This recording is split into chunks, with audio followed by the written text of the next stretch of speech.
In today's video, I'm going to teach you how to convert raw data into visual in Power BI.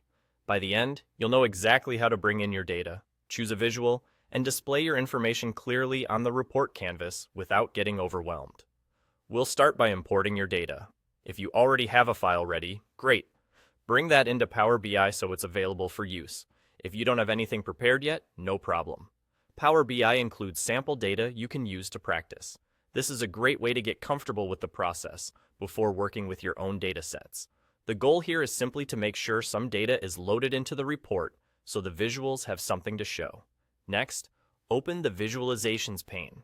You'll find it on the right side of the Power BI interface. This pane is your toolbox of visual options, everything from bar and line charts to tables and cards.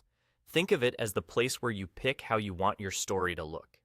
Choose a visual that matches the type of insight you want to display.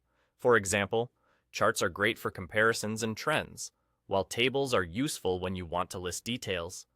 Click on a visual in that pane, and you'll see a blank version of it appear on the report canvas.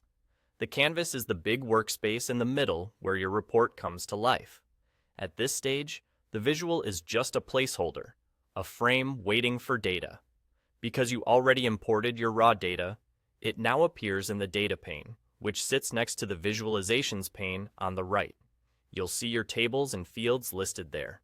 To populate your visual, either check the box next to a field in the Data pane, or simply drag and drop a field onto the blank visual.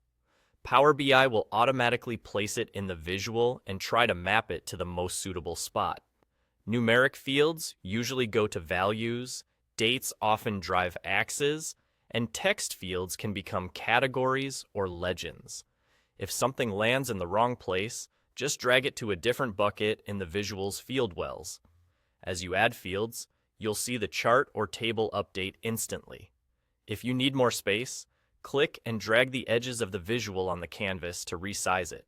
You can swap fields, remove them by unchecking, and try a different visual at any time to see which one communicates your data best. It's that easy. That's all.